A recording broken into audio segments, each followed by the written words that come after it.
In the world of high-level ceremonies, no detail is accidental. Imagine a system where each diamond is not just a gemstone, but a memory storage device. At the most extravagant royal party of the year, where the stillness of tradition envelops every entity, a variable has emerged. The biggest question currently dominating analytical forums is, can a piece of jewelry carry the weight of a soul? When Princess Catherine entered the presence of the lover's knot, tiara seemed to transcend mere fashion choices.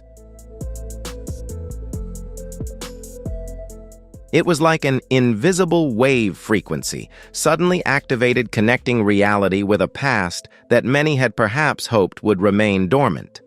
There are unverified opinions suggesting that the moment the crown appeared under the lights, the entire psychological structure of the auditorium was altered. We are not talking about individuals. We are analyzing the clash of heritage lines. Many observers hypothesize that Catherine donning Diana's shield of light seems to have created a rupture in the attempt to establish a new order. Rumors began to circulate a fleeting smile or even tears behind closed doors from Queen Camilla. But was it personal weakness or a natural reaction of a system facing an overwhelming legacy ghost? Let's pose an investigative question. What happens when a current monarch faces the symbol of someone who has become a legend? For Queen Camilla, the presence of the lover's knot crown was perhaps more than just beauty. Some socio-psychological analysts hypothesize that this is a reminder of an unfillable void. Her name is intrinsically linked to the upheavals of the past, and the appearance of Diana's memorabilia on the next generation is like a historical reenactment, a scenario where public affection seems to always have a unique place to reside. Could this be a subtle arrangement of time? The crown itself cannot speak, but within the narrative system, it has the power to amplify the truth.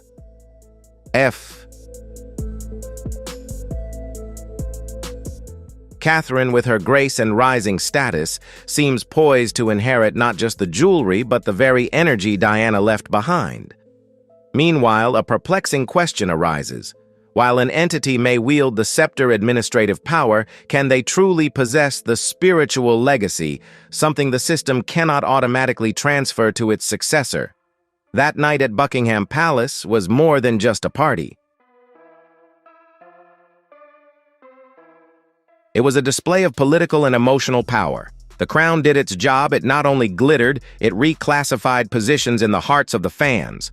We may never know exactly what happened behind closed doors, but one thing is clear in the royal chessboard: sometimes a small item can have the power to change the entire emotional landscape. And you, which theory do you believe? Is this a mere coincidence or a carefully calculated silent message to assert the future? Leave your opinion in the comments so we can unravel this mystery together.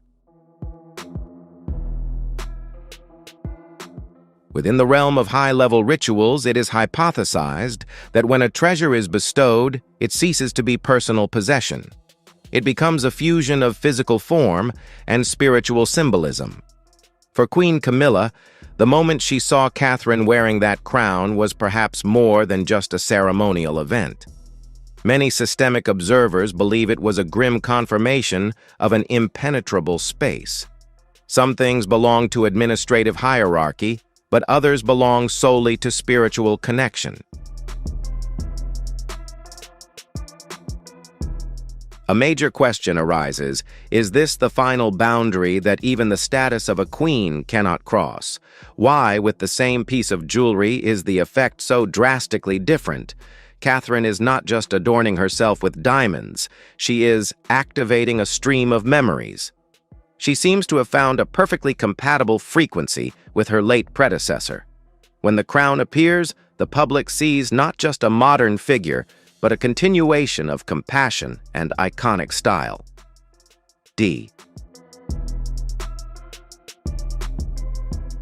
Meanwhile, despite holding supreme privileges, Queen Camilla seems to face an invisible barrier. A piece of jewelry can be passed on according to law, but the emotional connection is something that cannot be copied or possessed. You can own the physical object, but you don't necessarily own the source code of the story behind it. Why is a treasure with the greatest emotional impact not in the hands of the person with the highest status? According to post-Balmoral procedures, Queen Camilla should have had the priority of choice. So what happened? Some unverified sources suggest that the late Queen Elizabeth II established a soft power transfer strategy years ago. The crown wasn't left behind, it was a carefully calculated promise. Did Camilla deliberately refuse to avoid a direct confrontation with the ghost of the past, a clever choice to protect the system from unnecessary chain reactions? In the world of symbols, it's believed that objects possess sentience, seeking out the heir with the most compatible frequency. In the mathematics of power, titles are fixed variables, but in the mathematics of the crowd, resonance is the decisive variable. Catherine wore the crown, not just an object. She wore a promise of the future. This created a powerful visual effect, causing people to forget the orthodox reality and focus on a vision of succession. Conversely, Queen Camilla seems to be facing a phenomenon of light scattering. Despite appearing with the most powerful weapons, such as the crown of the late Queen Elizabeth II, to affirm stability and loyalty, the frequency of response from the public was extremely weak. SL. Why? Because in the age of new media, history can be presented, but emotions must be connected. We are witnessing a rare phenomenon when a figure of lower official standing holds a higher symbolic power. Catherine doesn't need to speak. The crown on her head is the perfect speech. The final question we need to ponder is, can a monarchy function effectively when the hearts of the people and the official scepter lie on opposite sides? Are there emotional territories that even the title of queen is permanently forbidden from entering? Some analysts believe that Diana left behind more than just memories. She left behind an incredibly powerful legacy code within the system. Every time Princess Catherine appears wearing the iconic tiara, a psychological resonance occurs. The public doesn't just see the sparkling diamonds. They see a modern translation of Diana's kindness, empathy, and the ups and downs she experienced. Many believe that when they look at Catherine, they see a calmer, more steadfast version of the past. This creates an invisible challenge for Queen Camilla. Although she remained devoted to King Charles, fulfilling all her duties with remarkable steadfastness, there seemed to be a frequency gap between her and the public. There's an unspoken truth in the world of iconography. Public affection isn't something that can be produced through mere effort. Catherine didn't try to seize that position. She seemed to have been chosen by the system to be the successor. Her composure under pressure and her ability to connect without words built a solid network of trust. When she donned Diana's favorite crown, it wasn't a performance. It was an affirmation of continuity. While Camilla wielded official power and formal ceremonies, Catherine held the most powerful force in a modern monarchy, voluntary admiration. And this is the crux of all the theories. Why did such a powerful and emotionally significant symbol belong to Catherine hierarchically? Queen Camilla had priority rights in the selection of royal treasures. So what happened in the palace's closed-door meetings that led to the lover's knot tiara, an item capable of changing the emotional landscape, being passed on to Catherine instead of the head of state R? Within this space of hypotheses and the clash of symbols of power, your perspective is the final piece to complete the systemic picture. Faced with the contrast between legitimacy of title and emotional belonging, how do you perceive the positions of the characters in this scenario? If you believe that heritage, aura, and natural connection are irreplaceable forces of power, leave comment number 2. Conversely, if you believe in the value of perseverance and persistent effort to establish a place within the legitimate order, leave comment number 5. Don't forget to like and subscribe now, so we don't lose touch on our next journeys, deciphering royal codes. Was there a strategic arrangement to protect the Queen's image from overly harsh direct comparisons, or was this part of a pre-planned future positioning scheme orchestrated by the late Queen Elizabeth II to ensure the dynasty's survival through public favor? In the shadows of Buckingham Palace's most fortified vaults, there are objects that exist more than just in physical form. They are memory entities. Let's hypothesize what happens when a piece of jewelry carries within it too many emotional frequencies of its previous owner. The Lover's Knot tiara didn't just start with Diana. It's a legacy design from 1914 for Queen Mary passed down to Queen Elizabeth II before becoming a part of the destiny of the Princess of Wales. But its history is more than just a series of dates. It's a journey of resonance and pain. One detail that system analysts often note, the tiara is renowned for its opulent beauty, but also carries a terrifying physical weight.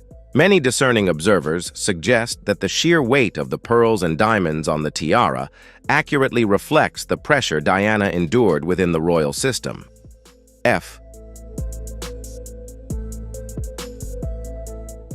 Despite the physical pain caused by the object, Diana never showed a crack in her grace. She transformed a burden into a symbol of existence. Each time she appeared with it, the system seemed to send a signal, "I am still here despite all the crushing pressure." After the traumatic events of 1997, this treasure suddenly disappeared. It wasn't just put away in a glass case, it was isolated from reality. For 18 years, the crown lay silently in the shadows, as if the system were trying to let the painful memories associated with it fade into oblivion. Until 2015, an energy shift occurred. The reappearance of the tiara on Catherine's head was not just a fashion event, it was a systemic shock. People asked, why now and why Catherine? This is the key point that theories of hidden power stratification focus on. According to official protocol, Queen Camilla always had absolute priority in accessing the personal jewels of the late Queen Elizabeth II. Why would someone holding the first choice allow the most iconic, most powerful piece of jewelry to fall into the hands of someone of lower rank? Was there perhaps a silent agreement behind the palace walls? Some experts hypothesize that Catherine's possession of the crown was not a random concession. It was a strategic decision by the system to reposition the legacy. Catherine wasn't just wearing the crown, she was performing a ritual of spiritual migration, bringing Diana's spirit back to reality in a more harmonious and calm way. Meanwhile, Camilla's avoidance of the crown could be seen as a clever act of self-defense, an attempt to avoid being consumed by the overwhelming brilliance of her predecessor. This silent battle isn't decided by titles, but by the conquest of space in the public mind. The Lover's Knot crown has chosen a new host to continue its story. Even though Camilla holds the highest title in the game of icons, sometimes emotional belonging is the true crown that no one can take away. In a system driven by centuries of tradition, no division is random. Imagine a vast treasure trove, from crowns studded with thousands of diamonds to brooches steeped in history.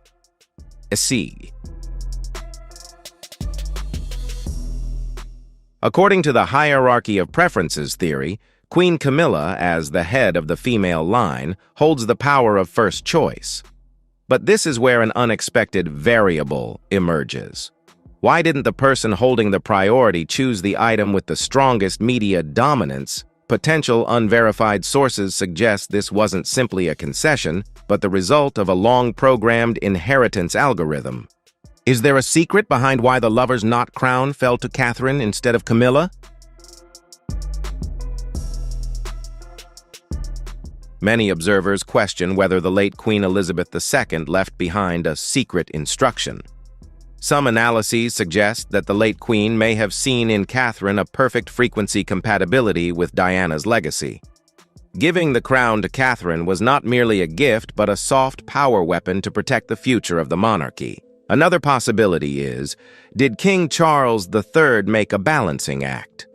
By supporting Catherine in retaining Diana's mementos, he may have been subtly building a bridge between a painful past and a stable future through a woman whom the public wholeheartedly trusted. Let's look at the outcome of this division as a case study of the distribution of influence. In a meticulously designed system to preserve the dynasty's survival, the allocation of these diamond entities appears to be a strategy of polarizing symbolic power. On one side is Queen Camilla, entrusted with holding historical archives, such as the Greville Crown or Queen Mary's jewels. These treasures serve as solid pillars, affirming the absolute legitimacy and stability of the monarchical structure in reality. However, at the opposite extreme, Princess Catherine was entrusted by the system with items capable of activating powerful emotional frequencies, notably the lover's knot tiara and Princess Margaret's memorabilia. Observers of the system hypothesize that this is a sophisticated arrangement for Catherine to hold the code of connection with the public. A silent but decisive division, one represents the administrative power of the present, while the other represents the spiritual legacy and the breath of the future. While Camilla possesses more opulent and historically significant royal items, Catherine possesses items that speak.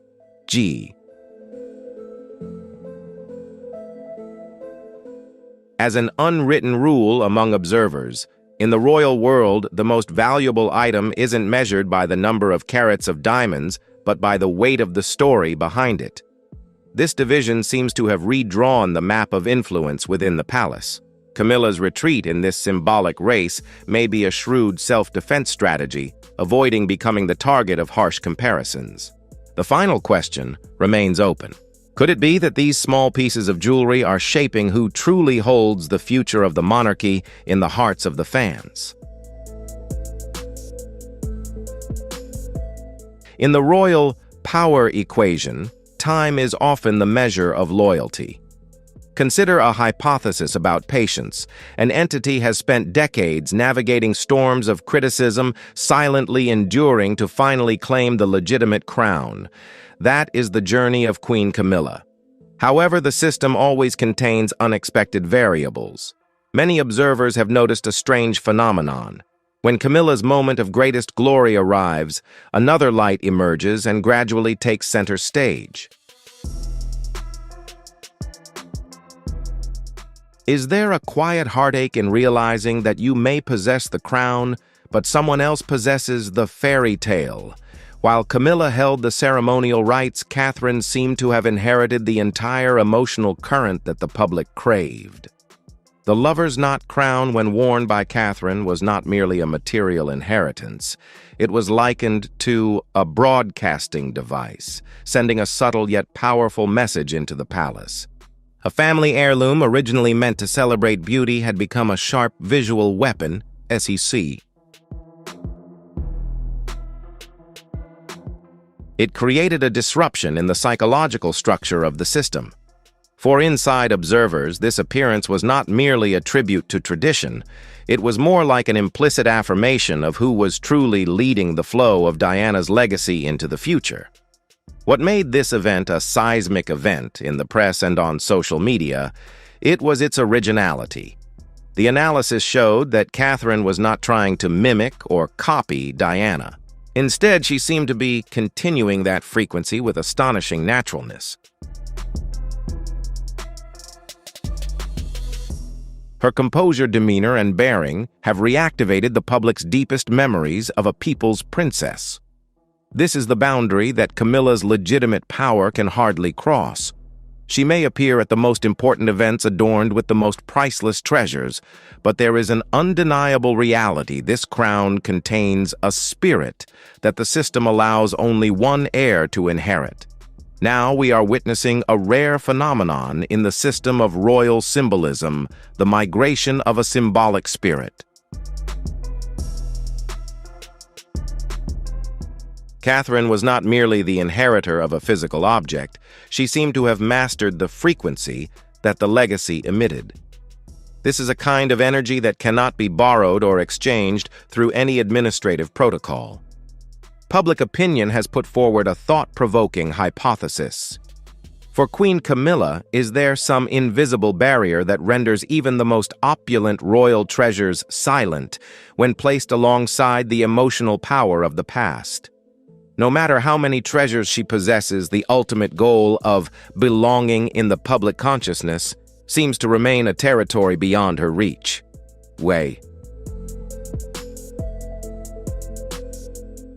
The impact of that moment was almost instantaneous. The internet not only exploded, but it also created a phenomenon known as time convergence. Comparative images of the past, Diana and the present Catherine, spread at breakneck speed, creating a perfect mirror effect. Phrases like "symbol of the modern people" or "heartbeat keeper 2.0" began to appear. At that point, the crown transcended the definition of a piece of jewelry. It became a locator, indicating who the public believed would lead the future of the dynasty. In the same banquet space, a test of attention was naturally conducted. Queen Camilla also appeared with another precious crown, but it seemed to have fallen into a dark zone of perception. System observers noted a striking contrast. While all eyes and global data flows were focused on the Diana frequency that Catherine was emitting, the presence of the head of the hierarchy was strangely discreet. Could this not be a coincidence, but the result of a silent confrontation between legal power and emotional power? And in this scenario, the world seems to have already answered for itself which aura their hearts truly gravitate towards. In the ecosystem of high-level rituals, we often mistakenly believe that power lies in documented titles. But let's consider another hypothesis. True power lies in the ability to command emotional space. That moment carries a weight far beyond the physical dimensions of a diamond or pearl. It is the connection between reality and a collective memory. When Princess Catherine chose that particular treasure, she wasn't simply adorning herself.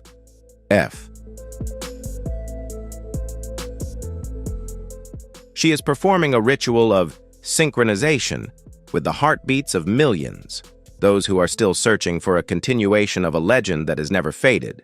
System analysts believe there are two kinds of crowns in the palace.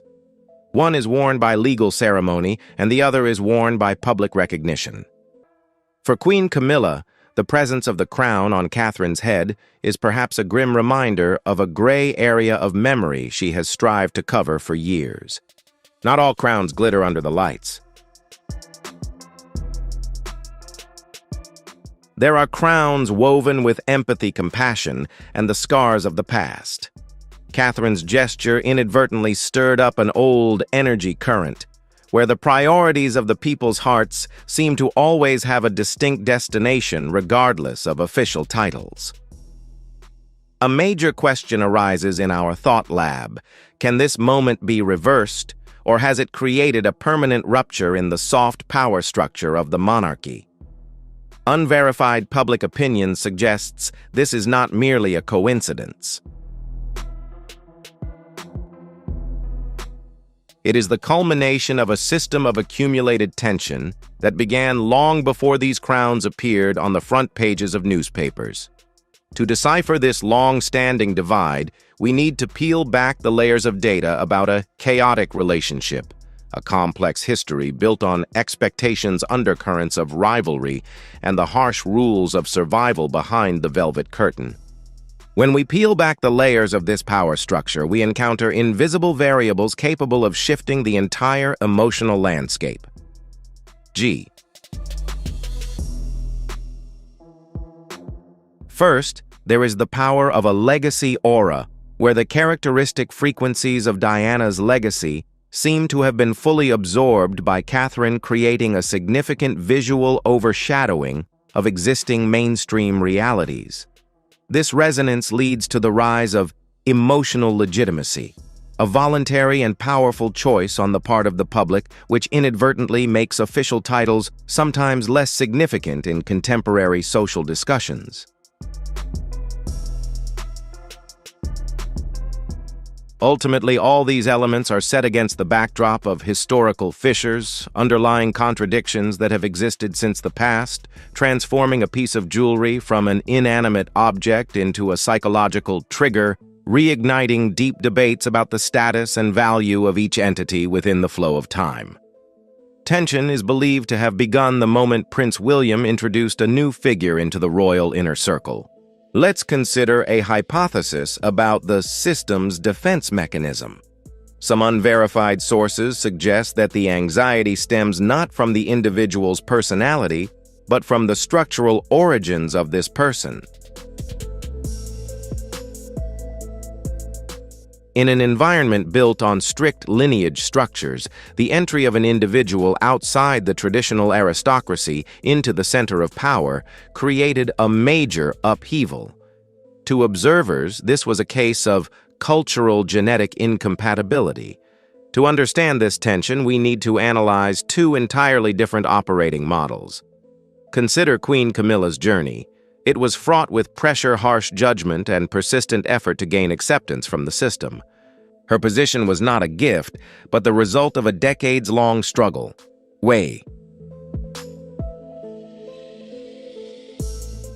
Conversely, the new figure, Catherine, emerged with a peculiar ability, almost instantaneous capture of public sentiment.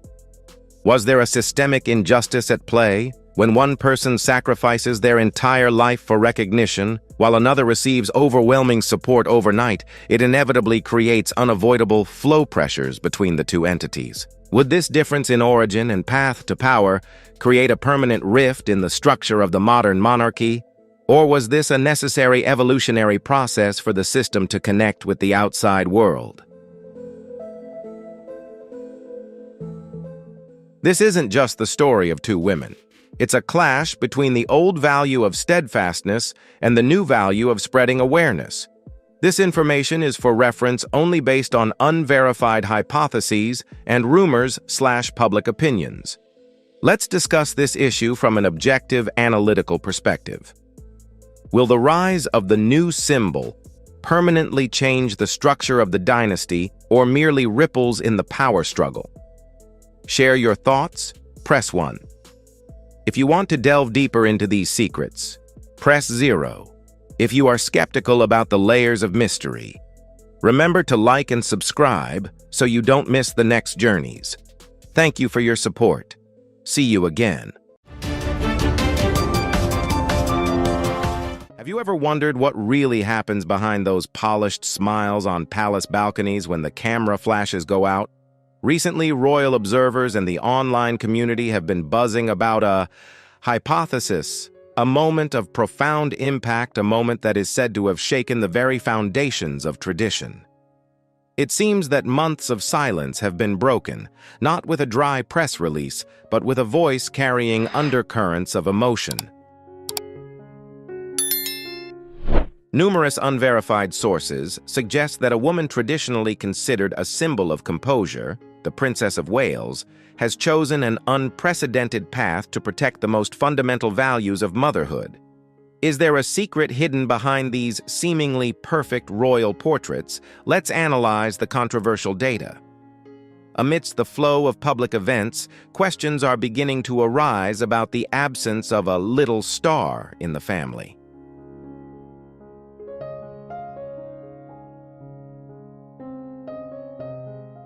From Easter events to commemorative photographs, a strange pattern seems to have formed. Particularly suspicious is a family photo, where image experts believe algorithmic editing has been used. The question here isn't just, where is the boy? But, why does the truth need to be covered with such elaborate layers of paint? Some theories suggest that this is not simply a physical absence, but rather a top-secret protection against a fragile reality that the palace is not yet ready to reveal.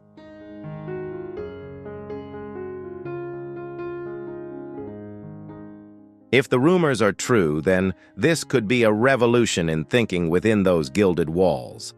The image of a mother standing up, overcoming all the barriers of tradition to protect her child's special status, has created a powerful wave of emotion. Insiders suggest that this is not just about releasing information, but a declaration of transparency. It's a moment where the naked truth confronts the glitz and glamour of power.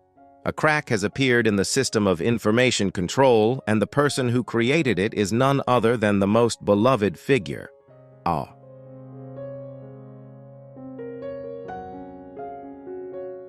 Is this the beginning of a new royal era, where truth reigns supreme over ritual, or merely another sad chapter in the history of long-established dynasties? The secret trips to medical facilities and the unusual silence of palace aides remain major unanswered questions. What do you think about the theories surrounding this event? Was Catherine's decision to speak out really the right step to protect her family? Please leave your opinion in the comments so we can discuss it together.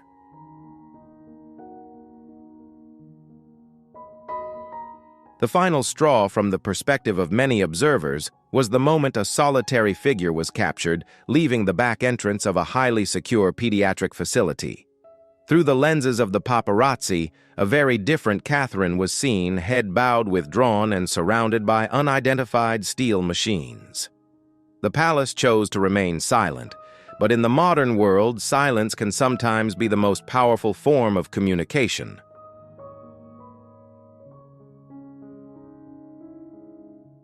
That photograph was not just a data file.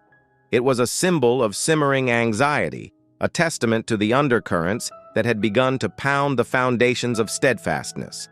Mysteries are often not solved by public inquiry, but sometimes are revealed by a cruel twist of fate. There are theories that an accidental crack in a heavily guarded internal storage system allowed a file labeled "Top Secret" to slip out of the shadows.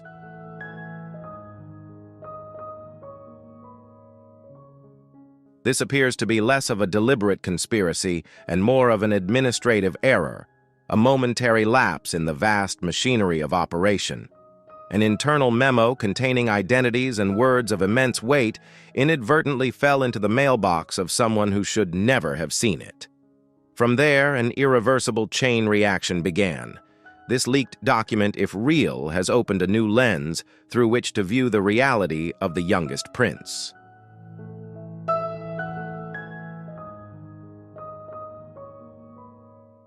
Instead of well wishes, the page was filled with dry medical jargon, the progression of symptoms, tracking the long-term roadmap, or abstract concepts about differences in neurological development. What is even more noteworthy is not just the medical diagnoses, but the strategy known as controlled narrative management. This raises a philosophical question. Why would a child's natural development require a communication strategy as complex as a military campaign? Could it be that behind those gilded walls, the truth is being weighed and measured to conform to the mold of royal power?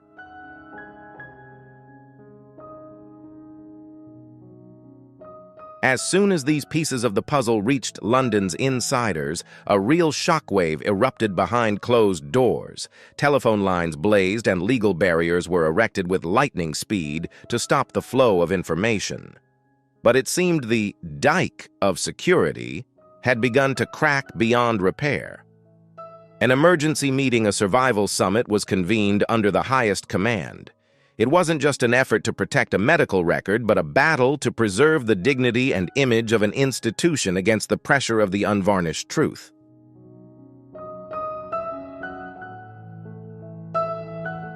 in the war between the right to know of the public and the right to be protected. What are the most humane boundaries regarding a child's privacy? Is the palace's excessive control of information protecting Prince Louis, or has this very secrecy inadvertently thrust him into the eye of speculation? At a summit where power is highly concentrated, presence is often mandatory. Yet the focus of all attention is on one particular individual. Vast, empty space. The chair reserved for Catherine remained empty, raising a bigger question than any explanation could offer. P.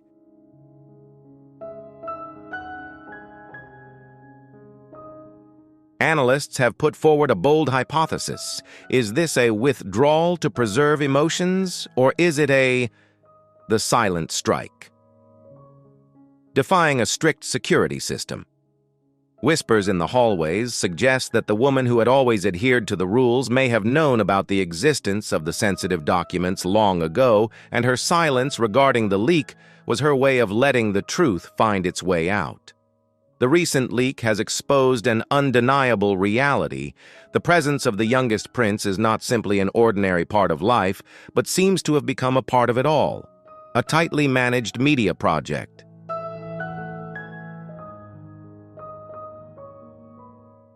People are beginning to doubt the authenticity of those smiles on camera. Could there be a meticulously staged script behind it designed to conceal a dark area that the palace believes the public is not yet ready to accept? The biggest question now is no longer about health, but about the ethics of transparency. The tension reached its peak behind closed doors, where an unprecedented confrontation is said to have erupted. Witnesses recounted that Princess Anne, who was considered a symbol of unwavering steadfastness and absolute loyalty, chose to break all protocol.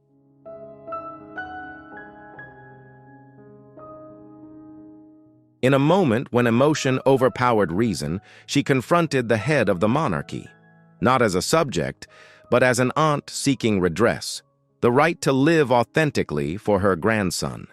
Accusations of a calculated silence and a betrayal of honesty rang out, shaking even the most solid stone walls.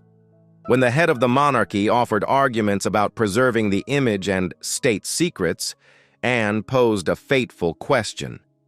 Can a throne built on silence withstand the storms of faith?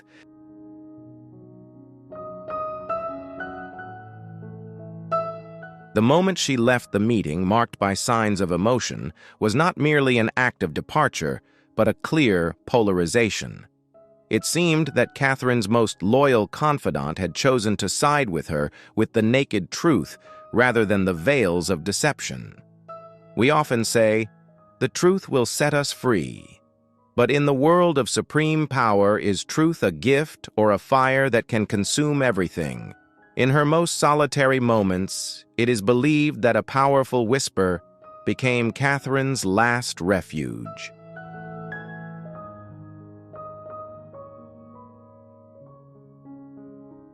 Do what your conscience tells you to do.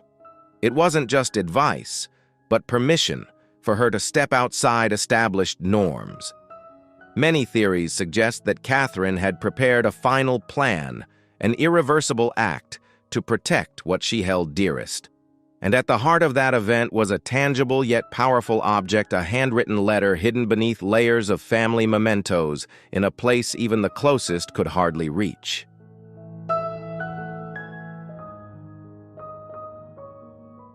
Without royal insignia or garish red seals, the letter was simply words on cream-colored paper. But hidden behind that simplicity was something, a powerful wave of repressed emotions. It is said that the letter was found by chance during a rearrangement of private spaces in Kensington. The opening lines were a painful apology. "If you find these words, I probably won't have the courage to face you directly anymore. That's not a press release, that's a confessions of the soul."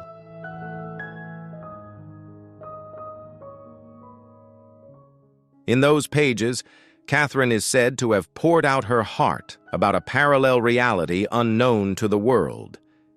It describes long nights facing terrifying silence and the desperate search for hope from professionals under anonymous identities to avoid media scrutiny.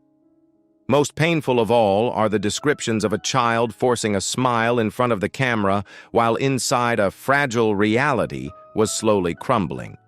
The letter exposed a harsh truth. The price of royal perfection sometimes comes at the cost of sacrificing one's most genuine human emotions.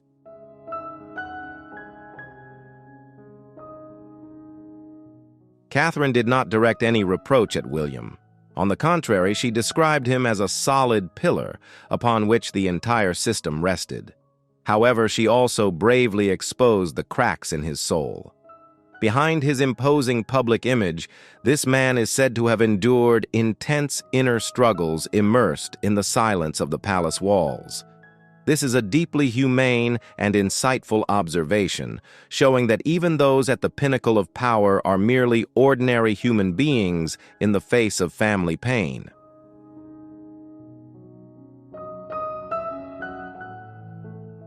If this letter truly exists, is it a warning for the future of the dynasty? Can a dynasty continue to exist based on staged smiles, or is it time for truth to be respected as the most fundamental value? How do you feel about the pain of a mother having to choose between national duty and the call of her heart? If you see her as a symbol of courage, leave a 2. If you are skeptical about truth and tradition, leave a 5. Please like and subscribe so you don't miss out on the next discoveries. Your support is the strength that brings the truth to light.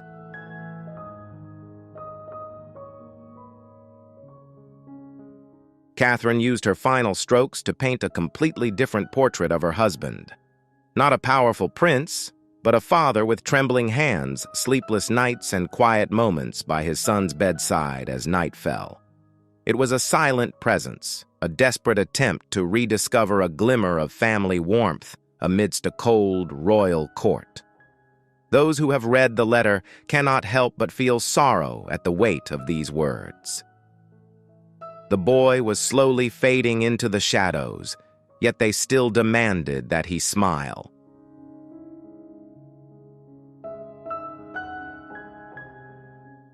That statement was not merely a sigh, it was an exposure of an invisible but ruthless pressure where public image was placed above human suffering. Insiders suggest that when the letter reached William at Sandringham, the place holding the most innocent childhood memories, a pivotal change occurred. For hours, time seemed to stand still. There were no heated arguments, no rational resistance.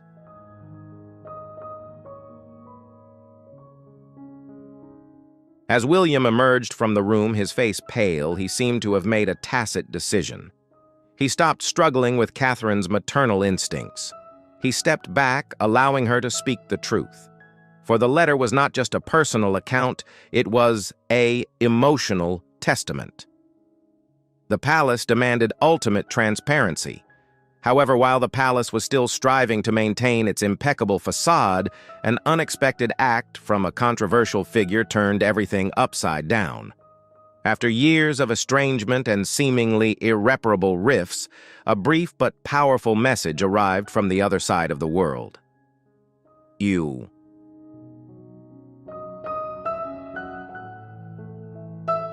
Many sources claim that it was the younger brother who had previously abdicated the throne who decided not to stand idly by. With the experience of someone who had tasted the suffocating grip of secrecy, he sent a haunting message: "I understand the feeling of being kept in the dark. Let's not let history repeat itself." From thousands of miles away, the exiled prince witnessed the media storm raging against his sister-in-law and nephew. He recognized the terrifying similarities between the current media machine and what he had once faced.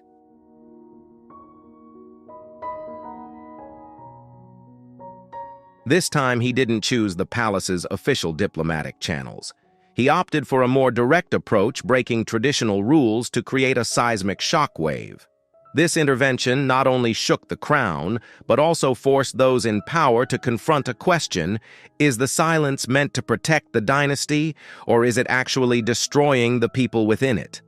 Will the appearance of the prodigal son be the spark that burns away the remnants of old rituals, or will it be the bridge to mend a family on the brink of collapse?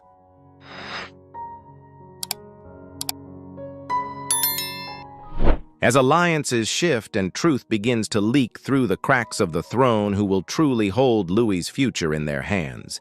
In a system where every communication is filtered through layers of stringent administrative barriers, an event reportedly occurred that completely altered the landscape. Without warning, without intermediaries, a digital bridge was built across the Atlantic. Insiders speculated about a lengthy conversation, 37 minutes a period, long enough for the royal masks to fall off. P.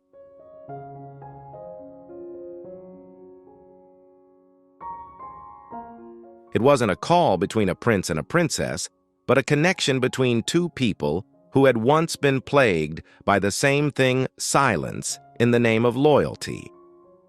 Many sources believe that it was Catherine's younger brother, often labeled a rebel, who used his own scars to illuminate her path.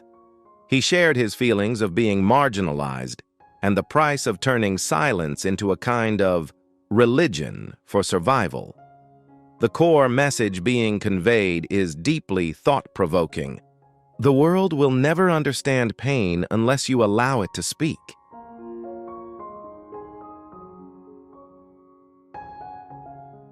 In that moment, Catherine's hesitation seemed to vanish, giving way to a new resolve, a shift in mindset that no ritual could prevent.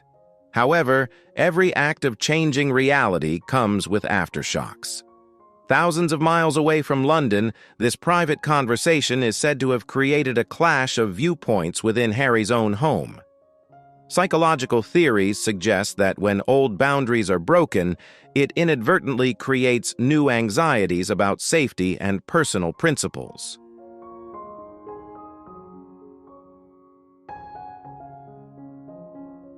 A tense dialogue erupted, recalling the reasons for past separations. But for Harry, this wasn't a political maneuver, but an effort, breaking the cycle of tragedy. What he saw in Louis's eyes, a painful reflection from his own childhood. Later, those close to Catherine said that she regarded those words as a guide during her darkest moments. It wasn't just empathy, but an affirmation that the truth, however painful, remains the only path to freedom. R.I.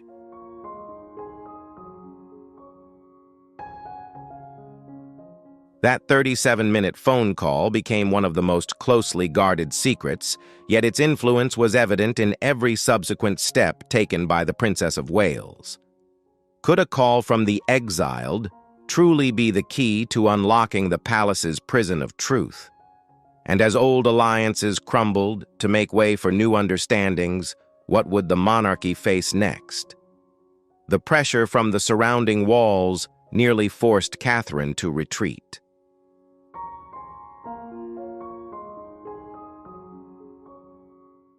But in her loneliest moment, a hand from the past pulled her forward. It wasn't an act of revenge, but an understanding of the price of silence.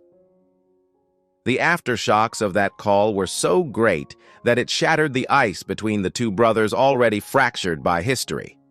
For the first time in months, a direct conversation took place between William and Harry, without intermediaries or aides. While it couldn't heal all wounds immediately, it opened a door that had been believed to be permanently closed.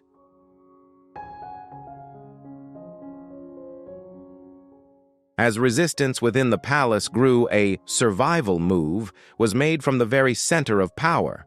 Just hours before the truth was scheduled to be revealed, a legal shadow fell over the dynasty. 2:43 a.m. a secret order was issued bearing the name Immediate Red Category Intervention Protocol. This is not merely an administrative document. It is a desperate attempt to silence an individual's voice in the name of institutional stability. The sole objective to prevent Catherine's speech at all costs. You.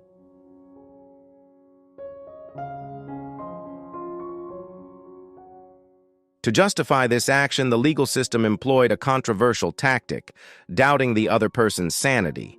They sought to construct a psychological profile suggesting Catherine was operating in a state of instability, thereby undermining the legitimacy of her upcoming statements. This was a direct blow to her standing not only as a member of the royal family, but also as a mother. They revived an ancient clause forgotten for nearly 70 years, allowing the monarch to intervene in internal communications if they were deemed a threat to the survival of the monarchy.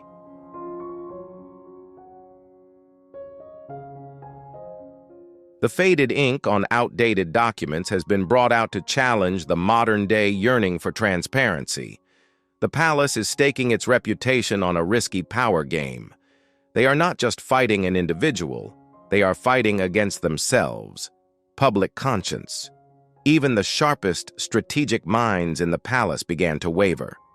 It became clear that this was no longer a mere security measure, but had become a major undertaking: suppression of voices. It took place right in the heart of the kingdom.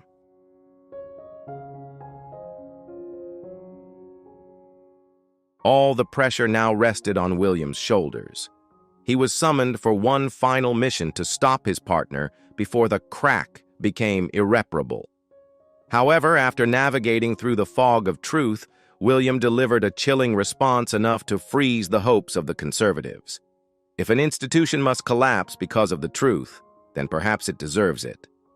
When tensions reached their breaking point, an unexpected trigger appeared.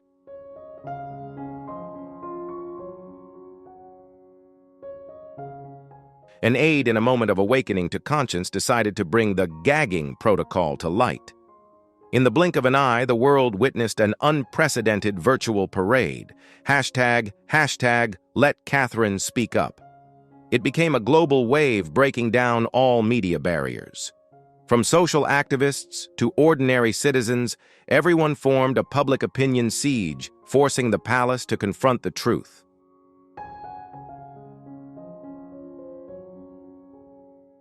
Amidst that storm, the head of the monarchy reportedly retreated to Balmoral.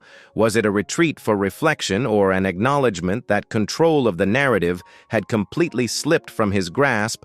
The dam had broken. The world wasn't just watching, it was demanding a humane answer. And Catherine, standing silently in the eye of the storm, chose to step into the light. In that historic moment, there were no guards, no flamboyant ceremonial attire, and no gleaming royal insignia.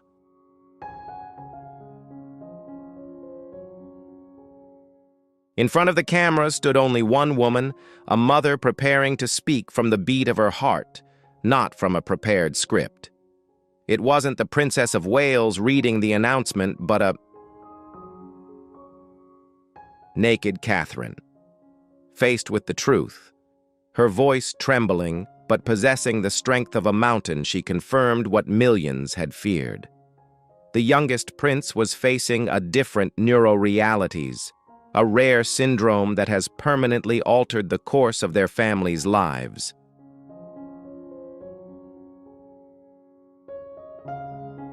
She didn't use dry medical jargon.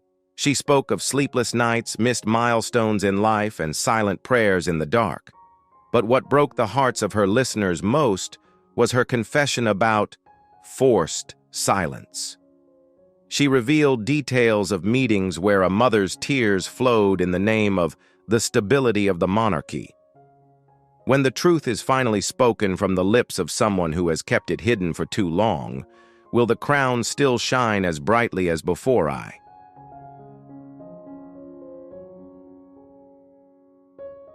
Or is this the beginning of a new era where sincerity becomes the most valuable asset of a modern monarchy? Catherine's final message is not just an explanation. It is a call to action. Ethical settlement. In a system that prioritizes ritual over humanity, she not only speaks for her own flesh and blood, but also represents all innocent souls born into the cruel light of fate, where the burden of expectations rests upon them from their very first breath.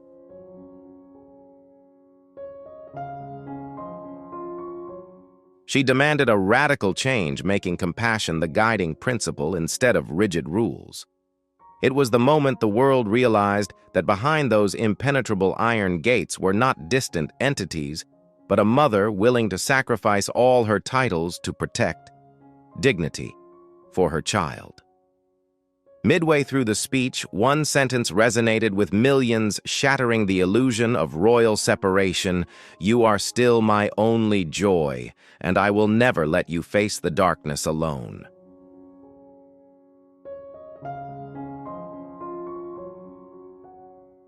In just 12 short minutes, Catherine not only spoke to one nation, she changed the world. It was no longer a typical royal news broadcast, but a turning point in humanism. The power of sincere words shattered even the most carefully orchestrated scenarios of the monarchy. The world's reaction was like an emotional tsunami. Television programs were interrupted and the internet was flooded with prayers.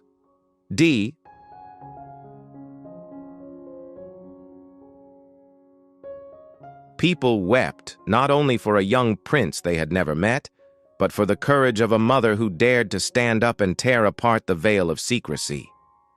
Candles were lit everywhere as a symbol of solidarity. The distance between commoners and royalty seemed to vanish in that moment, giving way to a sacred connection based on pain and pure love. However, while the world was stirred by her message inside the palace, an eerie silence reigned.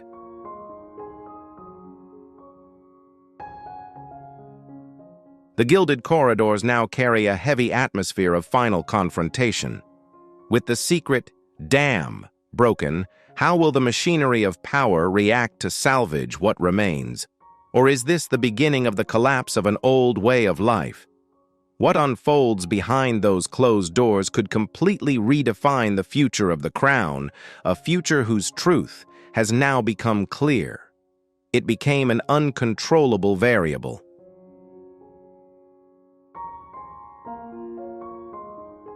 Following Catherine's shocking confession, the opulent corridors, usually filled with the sounds of discussions, fell into an eerie silence. This wasn't an attack from an external enemy, but an explosion from the very heart of the system, where the truth was uttered by the woman once considered the most silent pillar. Overnight, a nationwide purge of beliefs took place. Fiery questions began to grapple with core values. Why would an institution claiming to protect demand silence from a mother FE?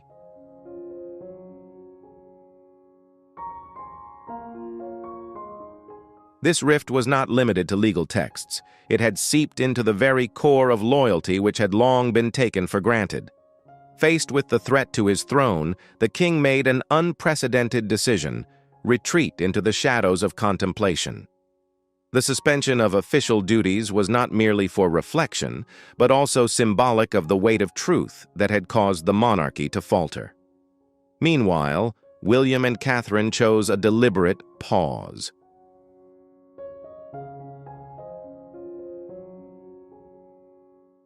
There were no flashy trips, no smiles for the cameras. This wasn't a strike, but an affirmation that the royal performance cannot continue when its heart is bleeding. Their absence was the most powerful answer, garnering profound sympathy from across the continent. This seismic shift forced the advisory apparatus to undertake a major overhaul of the rules. The concept of royal minors is being redefined. Discussions are beginning about restoring peace to these children, freeing them from prearranged scenarios until adulthood.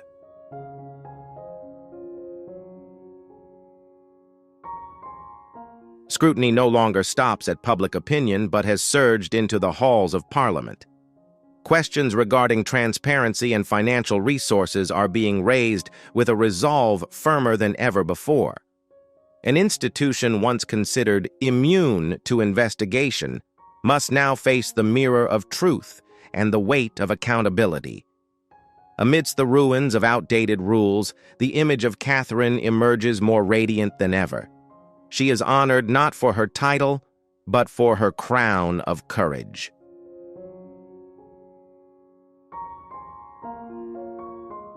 The newspaper and the people bestowed upon her the highest honor, Queen of the people's hearts. This event sparked speculation about an earlier-than-expected transfer of power. Could this be the beginning of a comprehensive reform where William and Catherine would step up as architects of a transparent future? Though the palace maintained a tight silence, the resonance of Catherine's voice created a new reality, one where sincerity reigned supreme.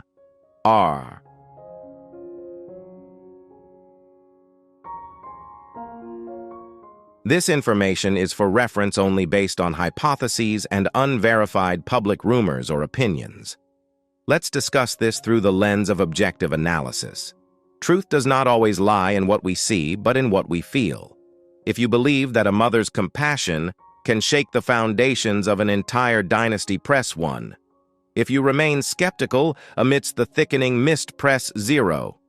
Don't forget to like and subscribe so we can continue. Seemed reluctant and visibly uncomfortable being pushed into the spotlight by her daughter, the woman once dubbed the fake Duchess. It's a clear sign of the growing distance between them. The tension reached its peak when Meghan revealed a shocking confession from her own mother, changing the way the world saw her entirely. If you've ever wondered about the truth behind their complicated bond, leave a 1 in the comments and take another look at Meghan Markle's wedding photos this time. Look closely because every glance might hold a story of its own. We've known for a long time that Meghan Markle's relationship with her mother, Doria Ragland, hasn't been exactly smooth. In several recent public appearances, Doria appeared visibly uneasy, as if being pressured by her daughter, the so-called fake Duchess, to show up. What does that say about their relationship today? I'd say it's probably not in a good place. Since then, many events have unfolded, making the tension between mother and daughter increasingly evident. One striking moment came when Meghan accidentally revealed to the world that her mother, Doria Ragland, had made a shocking confession, one that completely changed everything we thought we knew about Meghan. Take a moment to revisit Meghan Markle's wedding photos. Don't just scroll past them, but look closely, because every frame might reveal more than meets the eye. One photo from the Windsor Castle wedding, attended by 600 guests, stands out immediately. Meghan's mother, Doria Ragland, sat completely alone. No, this wasn't by chance, it was deliberate, and it tells a story most people have overlooked. Meghan didn't achieve this level of success on her own. It came through marrying a wealthy, powerful, and influential man, Prince Harry, which granted her entry into the world's most famous royal family.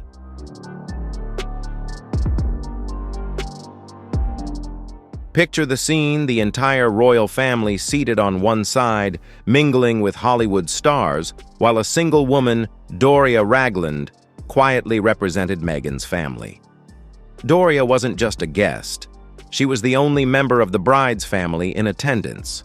It was an emotional, deeply symbolic moment, one that said everything without words. But soon after reports surfaced that Doria attended a Beyoncé concert without Meghan, and without even telling her. It was a small act that spoke volumes, revealing the growing tension between mother and daughter. Now let's talk about Thomas Markle, the man who was supposed to walk Meghan down the aisle, but ended up causing one of the biggest pre-wedding scandals of the decade. Just 5 days before the ceremony, the world watched paparazzi photos showing Thomas preparing for the big day, reading newspapers about the royal wedding, trying on his tuxedo, and strolling around as if rehearsing for a Hollywood movie. But the shocking truth soon came out. Those images weren't spontaneous at all. They were staged, reportedly linked to a $100,000 payment and a carefully planned media scheme. Can you imagine it? The palace had planned every detail of the royal wedding with precision, and then this storm hit out of nowhere. The British press had a field day. Every major paper ran headlines questioning Thomas's motives, throwing the entire ceremony into chaos.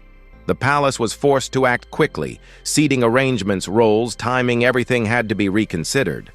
And who stepped in to save the day? Prince Charles, calm, composed, and masterful, took Thomas's place at the last moment, walking Meghan down the aisle in what became a true royal rescue mission. If you agree that Prince Charles's gesture was a noble and heartfelt act, leave a 2 in the comments. But if you believe it was simply a clever political move by the royal family, comment 5 and share your thoughts. The drama didn't stop with Thomas. Meghan's half-siblings Samantha Markle and Thomas Jr. added even more fuel to the fire. Samantha, outspoken and unapologetic despite her struggles with multiple sclerosis, gave countless interviews claiming that fame had changed Meghan and that the royal spotlight had driven her away from her family. It all began to feel less like real life and more like a reality show playing out on live television.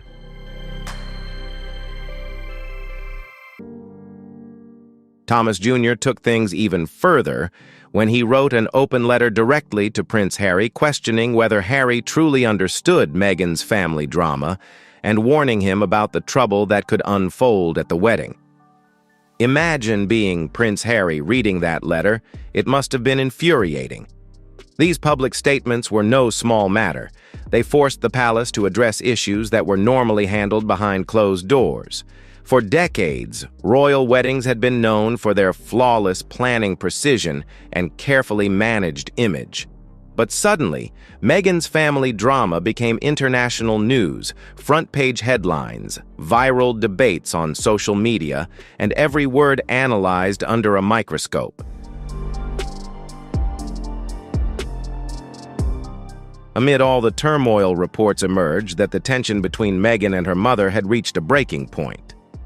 Doria Ragland allegedly declared she'd had enough and decided to leave Meghan and Harry's Montecito mansion for good. According to Radar Online, Doria felt used by Meghan, especially when it came to caring for her 2 children, Archie and Lilibet. Sources claimed Meghan even pleaded with her mother, saying, "Don't leave me," as Doria packed her bags and walked away, leaving Meghan and Harry feeling abandoned. The 68-year-old yoga instructor had moved into the Sussex's sprawling California estate in 2024 to help them through a difficult period, but now she reportedly longs to return to her own life and social circle in Los Angeles. Back on the wedding day at St. George's Chapel in Windsor Castle with 600 guests, including royals, celebrities, and dignitaries, Doria Ragland sat quietly alone on the bride's side. While cameras captured every dazzling detail, it was Doria's calm presence that told the real story. She wasn't just attending, she was carrying the weight of Meghan's entire family on her shoulders, representing decades of a mother's love, guidance, and unwavering support. It was a quiet kind of strength, one that never sought attention, yet effortlessly commanded it. Doria remained calm amid the storm stirred up by her ex-husband Thomas Markle and Meghan's half-siblings. She became the emotional anchor, the only person capable of keeping the family grounded in the chaos. Meghan chose her mother as the sole representative of her family, avoiding the extended family drama and awkward seating arrangements, just one woman who had always been her source of strength through every trial. Although their mother-daughter bond was once very close, especially during the period when Doria lived with Meghan's family to offer support, her departure in July 2025 revealed clear signs of strain. Meghan still posted a birthday tribute to her mother on Instagram in September 2025, showing that they remained in contact, yet sources suggest Doria had grown weary of her daughter's constant drama. This may point to a more complex family dynamic, particularly as Meghan and Harry continue to face public and personal challenges, from losing major deals to enduring relentless media pressure. Harry has also seen Doria as a mother figure, a source of emotional strength and comfort. This was clearly reflected in Meghan's decision on her wedding day. While most royal weddings focus on filling seats, creating picture-perfect moments for the cameras and pleasing distant relatives, Meghan chose a different path. She made her mother, Doria Ragland, the sole representative of her family. There was no extended family drama, no awkward seating arrangements, just one woman who had been her steadfast support through every challenge. Doria was not just present, she was a symbol of loyalty and resilience. A source once said, "Doria is content with how the family is moving forward. She's ready to focus on her own life." Yet her presence alone was a quiet but powerful statement. It showed that family isn't about numbers, it's about presence, trust, and love. Doria embodied all of that. Sitting silently in St. George's Chapel, she conveyed a message stronger than any speech or toast could ever express. The palace clearly understood Doria's importance. They assigned staff specifically to ensure her comfort, guiding her through each step of the ceremony and making sure she was fully supported. Every detail from her seat placement to the timing was handled with precision and care. This wasn't just about logistics. It was a gesture of respect for the woman who had raised the bride. That respect was evident in every camera angle. The image of Doria sitting calmly on her own, carrying the weight of the family with quiet dignity, spoke volumes about Meghan's values more than any wedding gown, tiara, or bouquet ever could. However, tensions began to surface when Doria decided to move out of Meghan and Harry's Montecito mansion. According to one insider, she had grown tired of Meghan's constant complaints and drama and felt she was being used to care for her grandchildren Archie and Lilibet. It's hard to blame her at 68. The yoga instructor wanted to return to her own independent life and social circle in Los Angeles. She planned to visit often, but no longer live with them full-time. Meghan reportedly pleaded with her mother, saying, "Don't leave me," and both she and Harry were said to have felt abandoned by Doria's departure.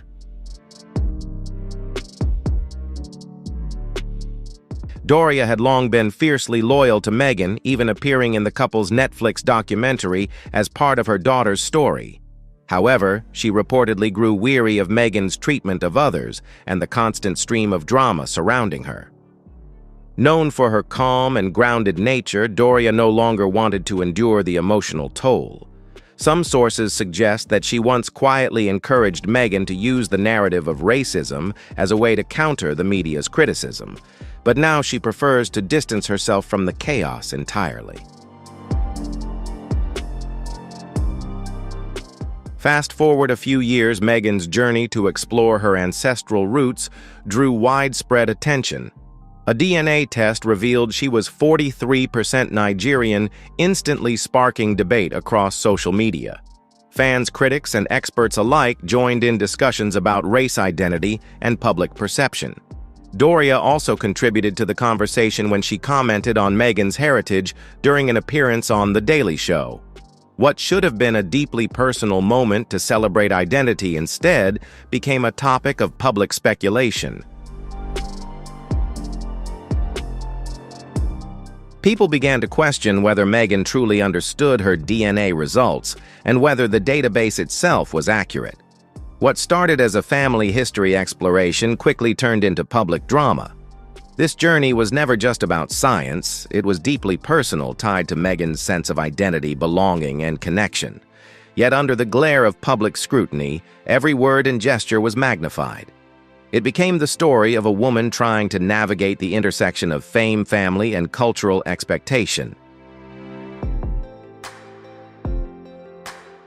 Meghan and Harry's wedding became a masterclass in managing modern media chaos.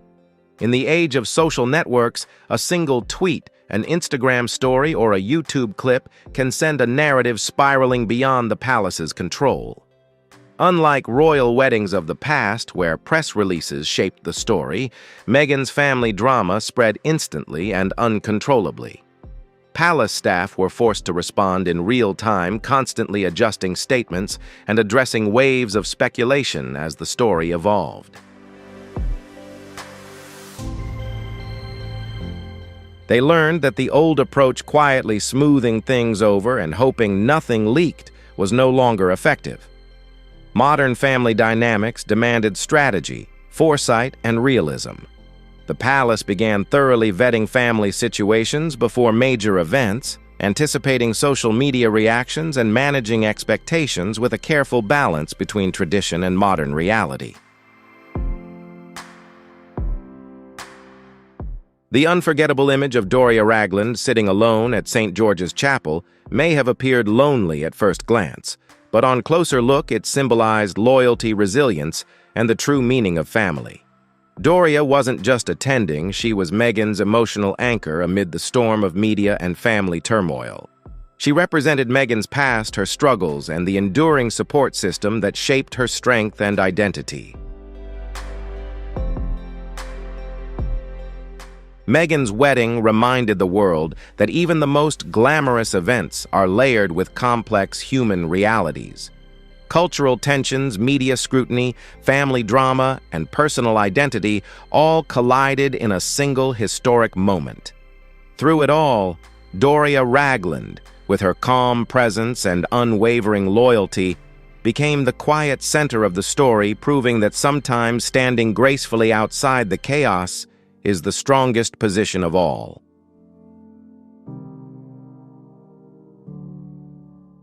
Harry also saw Doria as a second mother, and this was where Meghan's priorities truly shone. While most weddings focus on filling seats, looking perfect for the cameras, and pleasing distant relatives, Meghan chose a different path. She made her mother, Doria Ragland, the sole representative of her family. There was no extended family drama, no awkward seating charts, just one woman who had always been her pillar of strength through every hardship, from career struggles and family turmoil to the relentless scrutiny of the public eye. A source revealed Doria is content with how the family is progressing. She's ready to focus on her own life. Yet her presence itself was a quiet but powerful statement. It showed that family isn't about numbers, it's about presence, trust, and love. Doria embodied all of that. Sitting silently, she sent a message stronger than any speech or blessing. She plans to visit often but no longer live with them full-time. An insider said that Meghan and Harry feel completely lost, and Meghan must be wondering if something isn't quite right. The palace clearly recognized Doria's importance. They assigned staff specifically to ensure her comfort, guiding her through every step of the ceremony and making sure she was fully supported. Every detail, from her seating to the timing, was handled with care. But the truth is, she had grown weary of Meghan's constant complaints and ongoing drama, and so she had to leave. Can anyone really blame her? Honestly, could you? This wasn't just about logistics. It was about respect for the woman who raised the bride. That respect was visible in every camera shot. The image of Doria sitting calmly on her own, carrying the weight of the family with quiet dignity, spoke more about Meghan's values than any wedding dress, tiara, or bouquet ever could.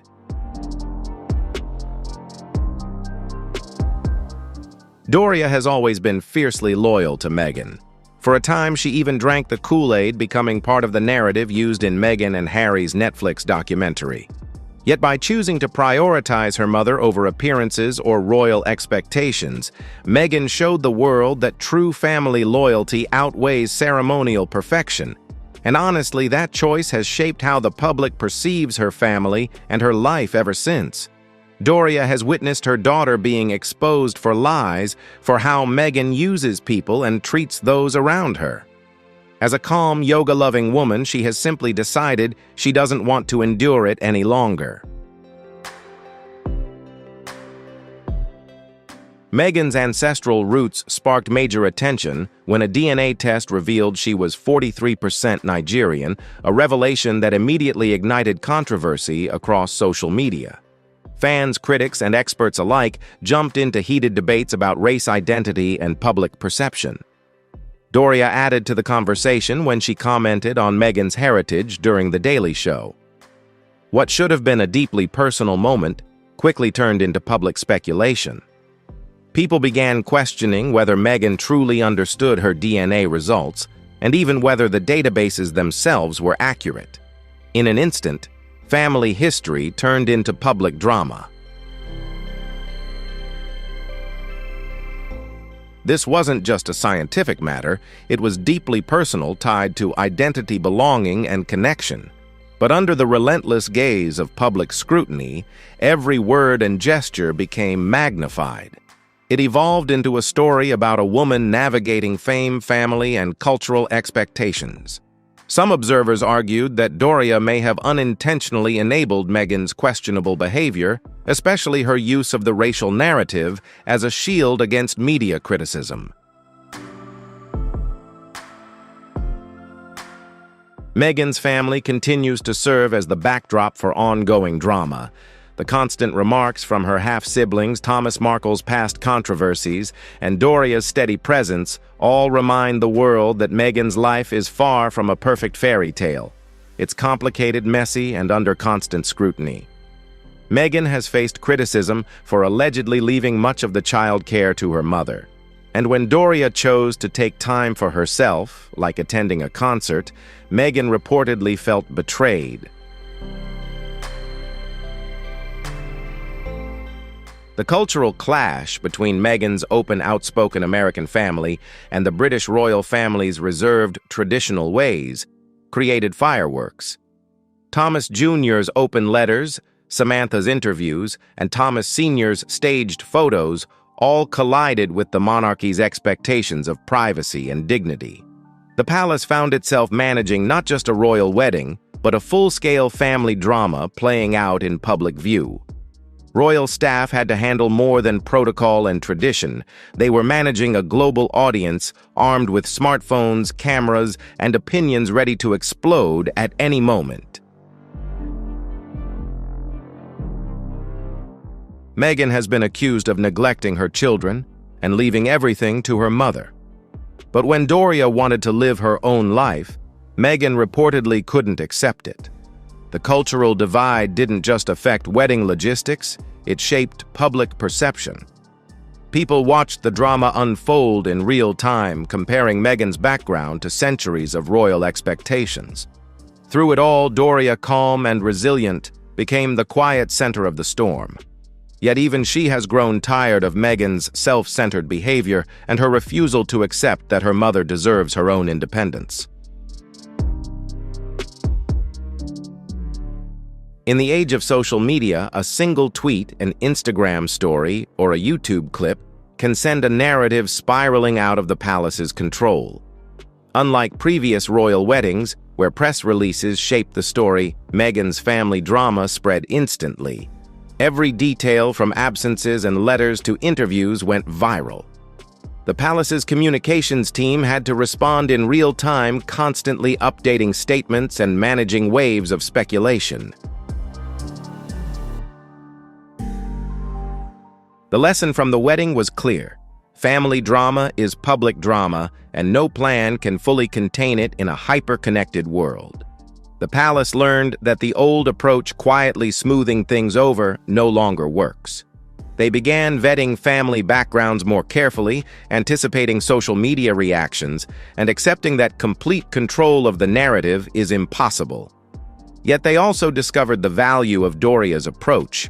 A calm, respected family member can balance the chaos, bring a sense of continuity, and preserve dignity amidst the storm. The unforgettable image remains Doria Ragland sitting alone inside St. George's Chapel. At first glance, it might have looked lonely, but it was in truth a symbol of loyalty, resilience, and genuine family values. Doria wasn't just attending. She was Meghan's emotional anchor, carrying the weight of family history amid a storm of media frenzy and cultural tension. Meghan's wedding became a lesson in managing modern media chaos, and Doria stood at its calm, loving center, even as their mother-daughter relationship now faces new strains. Thank you for watching this video. Don't forget to like, share, and subscribe to our channel for more royal stories filled with emotion and insight. Some scars never truly fade. They just lie dormant, waiting for their moment to speak. Welcome back. Today, we aren't talking about glittering crowns or royal galas. Instead, we're stepping into the shadows to the very moment Prince William and Prince Harry finally shattered decades of silence. What was powerful enough to make two princes lay bare their deepest grief for their mother, Princess Diana. What secrets were buried beneath those public smiles? Join me as we turn the pages of a chapter that has remained untold until now. After so many years of quiet reflection, they eventually discovered the courage to speak, not just about grief, but about growing up healing, and the comforting belief that their mother's spirit still guides them from a distance. And what about you? Have you ever gone through a loss that reshaped who you are and helped you become stronger the way William did? If you have type 1 in the comments, if not type 0. And don't forget to like, subscribe, and turn on the notification bell so you never miss future videos filled with heartfelt and inspiring royal stories like this one.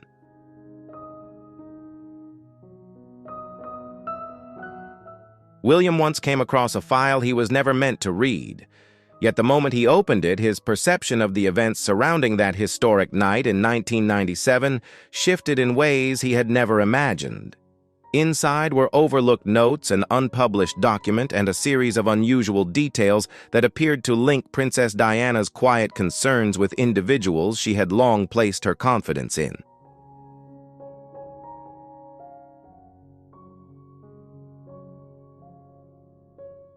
The incident inside the Pont de l'Alma tunnel was remembered by many not only as a heartbreaking loss, but also as a moment surrounded by unanswered questions. Some viewed it as a tragic coincidence, others as a simple accident, while many felt there were layers the public might never fully understand. At approximately 12:25 a.m. in Paris, the car carrying Princess Diana, her companion Dodi Al-Fayed, bodyguard Trevor Rees-Jones, and driver Henri Paul collided with one of the tunnel's pillars.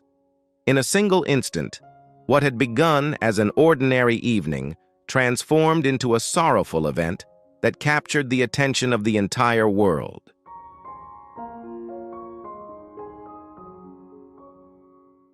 The announcement traveled with astonishing speed by 4 a.m.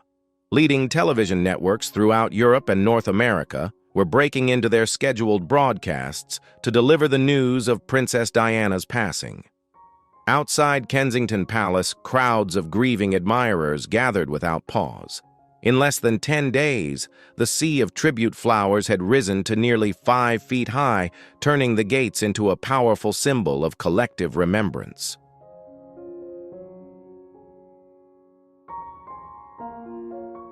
Questions quickly followed.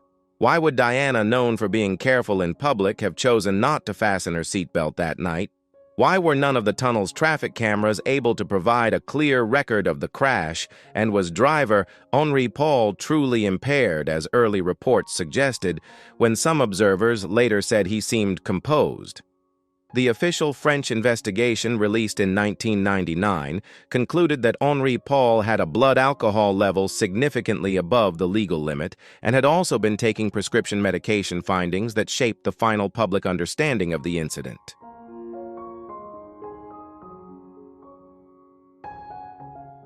Yet conflicting details and the accounts of people who were there kept public curiosity alive, making it difficult for doubts to fully disappear. The princess's passing was not only a national shock, but also a deeply personal loss that left a lasting mark on Prince William. As the years moved forward, however, pieces of information that once seemed hidden gradually began to surface. Lady Sarah McCorquodale, Diana's older sister, had maintained near-total silence for decades, but during a private family gathering in 2023, she chose to share her thoughts openly for the very first time.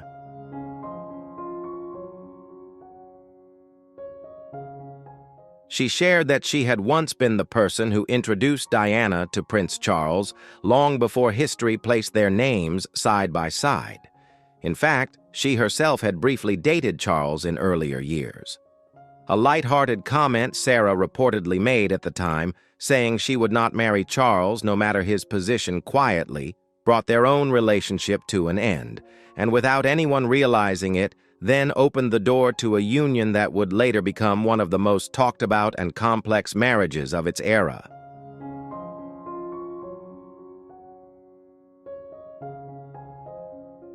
A private letter Princess Diana penned to her sister Sarah in 1993, later uncovered by William, brought several unsettling insights to light. In her words, she described the pain of being valued more as a public symbol than as a person who needed genuine affection. She compared her role to that of someone quietly bearing burdens for the sake of tradition and expectation. References to emotional distance, lingering tensions around close relationships, and a vague sense that difficult times were ahead left readers reflecting on the hidden pressures behind royal life.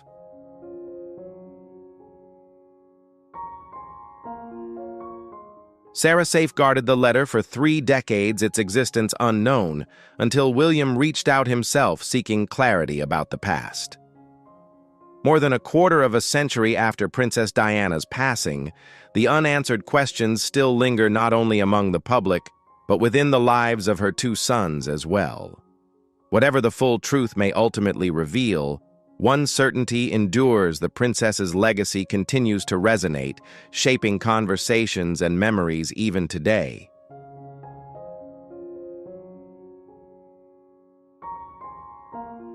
She stood not only as a global emblem of compassion, but also as the portrait of a devoted mother, a woman willing to live honestly, to love with courage, and to voice her inner truth despite the pressures around her.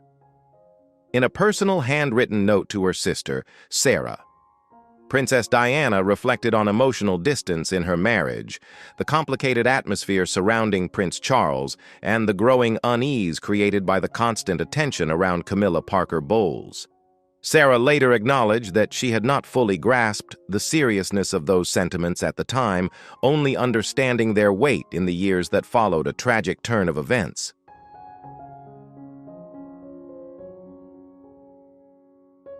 Sarah finally spoke out, not from guilt, but after a heartfelt talk with Prince William in early 2023. When he asked what his mother had shared that summer, she became emotional and gave him the long-kept letter. She admitted she once thought it wasn't important, but later realized it was. That brief exchange changed how William viewed the last years of his mother's life.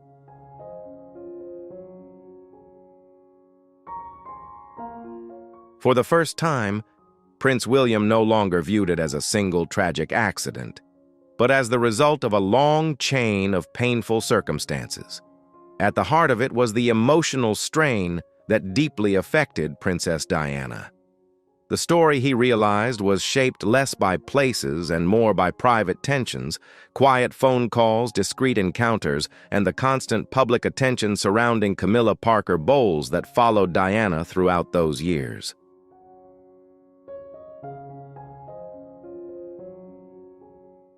As early as 1980, when Princess Diana was only 19 and just stepping into preparations for royal life, the connection between Prince Charles and Camilla Parker Bowles had not fully faded.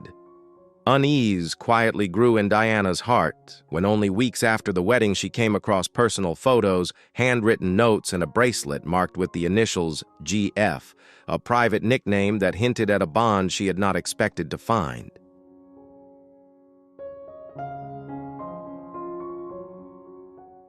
That discovery left Princess Diana deeply shaken.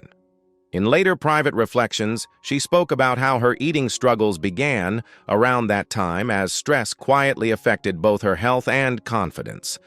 Living inside the vast halls of Buckingham Palace, she often described feeling isolated and emotionally unsupported despite the grandeur surrounding her. While Diana tried to endure her difficulties quietly, Prince Charles continued to balance public duties with complicated personal relationships, including ongoing attention around Camilla Parker Bowles. During this period, Diana's emotional distress was sometimes misunderstood, and she increasingly felt reduced to a public image, rather than recognized as a person with genuine feelings and vulnerabilities.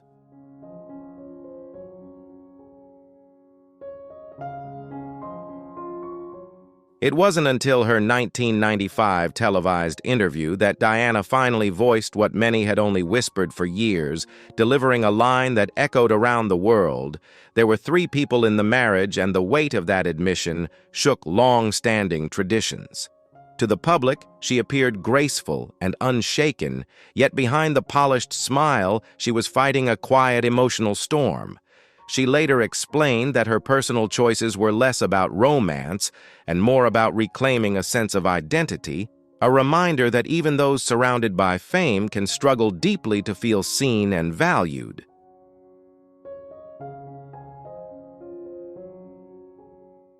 A trusted confidant once recalled her saying that if affection felt out of reach, she would at least command respect, a statement that revealed more vulnerability than anger.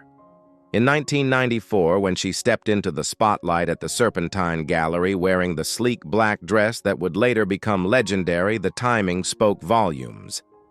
That same night, a televised admission from Charles drew global attention, and her appearance instantly shifted the narrative. The outfit was more than style. It became a quiet declaration of confidence and self-possession, a visual reminder that dignity and poise can sometimes speak louder than any words.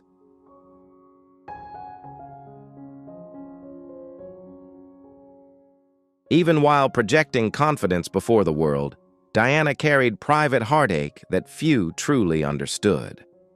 In a 1996 note to her therapist, she described how constant public attention often left her emotionally drained, as if every camera flash asked more of her than she had to give.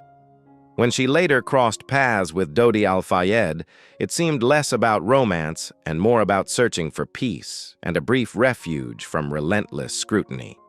The chapter that followed became a solemn reminder that fame can magnify both light and shadow, and that behind every headline is a human story shaped by pressure, hope, and the universal need for understanding.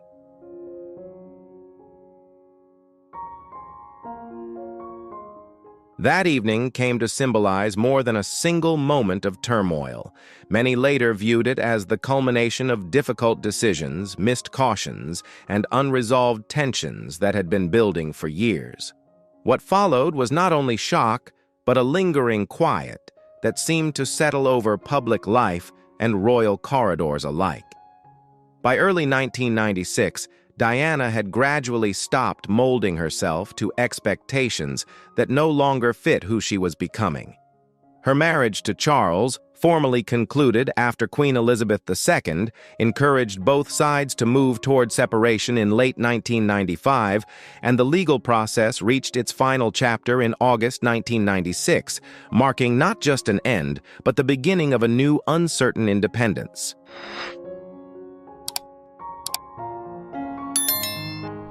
After losing the title of princess and the shield of constant royal security, Diana stepped into a strange new spotlight. She appeared more independent and approachable, yet beneath that freedom lay a deep sense of exposure. The pressures she once endured quietly began to reshape her spirit. What started as sorrow slowly evolved into a determination to reclaim control of her own story. She stopped concealing her feelings, her public appearances, and even her frustrations. In journal entries written between January and May of 1997, she reflected on a powerful emotional journey moving from heartbreak and uncertainty toward a stronger, more defiant sense of self-worth and personal resolve.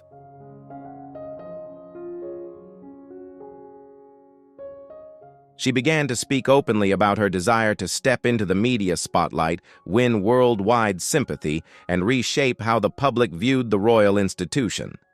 Rather than waiting for formal invitations, she often arrived at public events on her own terms, instantly drawing cameras and headlines wherever she went. A trusted confidant later shared that she once described the intense media attention as the only tool I still control. What many dismissed as impulsive behavior gradually revealed itself to be something far more calculated, a thoughtful strategy carefully designed rather than driven by emotion alone.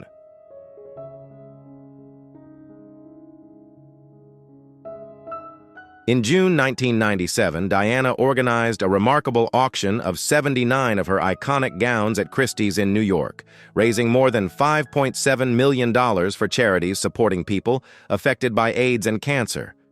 Beyond its charitable success, the event quietly symbolized a personal turning point, a graceful farewell to chapters of her life that no longer defined her. Only days later, she introduced the world to a new companion, Dodi Al-Fayed, son of Egyptian businessman Mohammed Al-Fayed. The unexpected announcement stirred intense public curiosity and lively debate, signaling that her story was entering an entirely new phase filled with change and bold independence.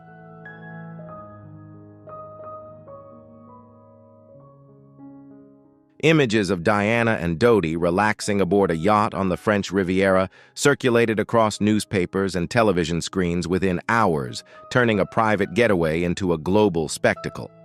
Observers noted that the timing seemed intentional, as if the photographs themselves carried a subtle statement about her newfound freedom and independence. By August 1997, the level of media attention surrounding her had intensified to an extraordinary degree, with reporters tracking nearly every move and rumor. Commentators at the time suggested that such relentless scrutiny reflected growing concerns about public perception and national image, highlighting how closely the lives of public figures and the power of the press had become intertwined.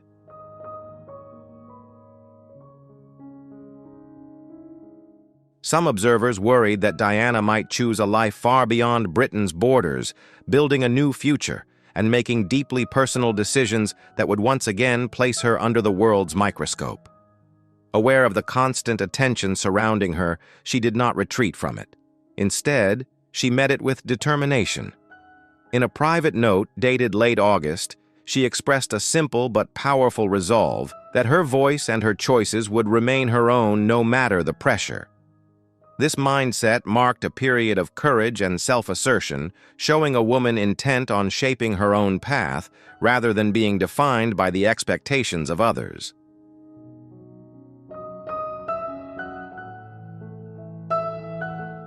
The night of August 30th, 1997 marked a fateful journey from the Ritz Hotel to the Pont de l'Alma tunnel, one defined by a string of puzzling decisions, lost moments, and a series of missteps that could have been avoided. Diana and Dodi had enjoyed a quiet dinner at the Ritz Paris, a luxury hotel owned by Dodi's family. The plan was to retreat to Dodi's nearby apartment just a few minutes away by car. However, the paparazzi had already been waiting outside the hotel for hours, relentless in their pursuit. In an attempt to throw off the press, a decoy car was sent out first, while Diana Dodi and bodyguard Trevor Rees-Jones slipped out through a back exit.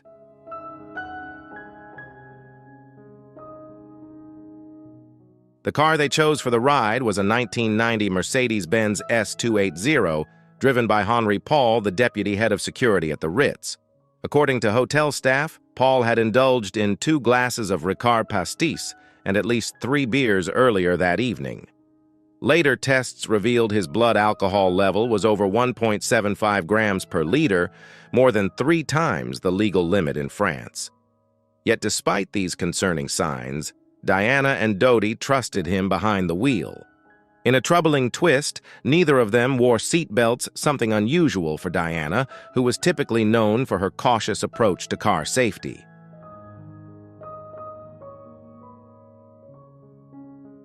At approximately 12:20 a.m., the car began its journey entering the Pont de l'Alma tunnel, just 4 minutes later. What transpired inside that tunnel remains a subject of intense debate to this day. The Mercedes crashed violently into the 13th pillar, estimated to be traveling at a speed of 65 miles per hour, about 105 kilometers per hour. Dodi died instantly at the scene, while Henry Paul remained trapped behind the wheel. Trevor Rees-Jones sustained severe facial injuries, but against all odds, survived the crash. Diana, still alive, was left trapped in the wreckage. Rescue workers later reported that she was conscious, whispering in pain as they tried to free her.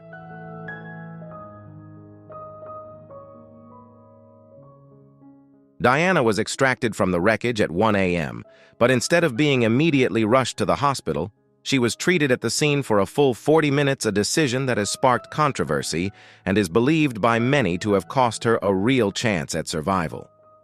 Adding to the mystery surrounding the crash is the absence of any security footage. Despite the Pont de l'Alma tunnel being equipped with 14 cameras, none were operational that night. French authorities later explained that the system was outdated and crucially didn't record any images. To make matters worse, a traffic camera positioned directly above the tunnel was also malfunctioning that evening, leaving critical moments unrecorded.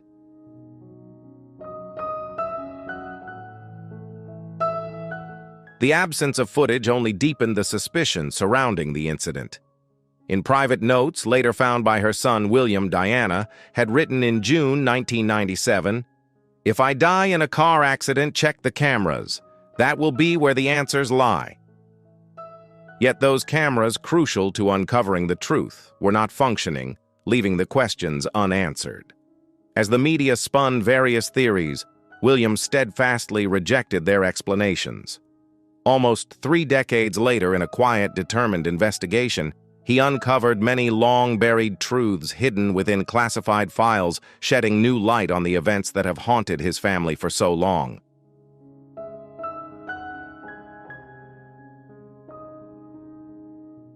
In 2004, the Metropolitan Police Service in London launched an official investigation called Operation Paget, led by Lord John Stevens, aimed at uncovering the truth behind Princess Diana's death.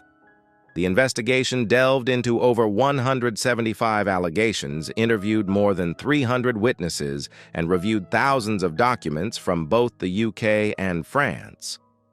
However, it wasn't until 2023 that Prince William, accessing the files, discovered a piece of evidence that would immediately capture his attention: a handwritten letter from his mother, Princess Diana, dated October 1993.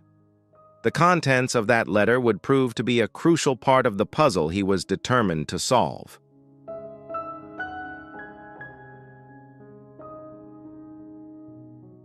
The letter, entrusted to her butler, Paul Burrell, contained a chilling message from Princess Diana: "My husband is planning an accident with my car. Brake failure and severe head injury."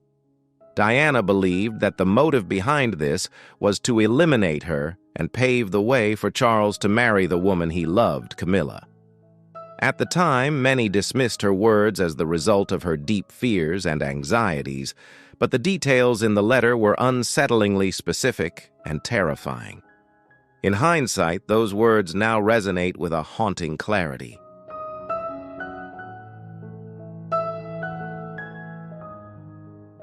For 11 years, Mr. Burrell kept the letter hidden, only revealing it after Diana's death. Shockingly, it had never been included in the official royal files until William requested a review. As part of his investigation, William also revisited the claims made by Mohammed Al-Fayed, who had alleged that Diana and Dodi were being closely monitored.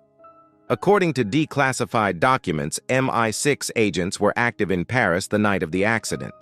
One agent in particular was said to have recorded Diana's every move in real time, raising even more questions about the circumstances surrounding her tragic death.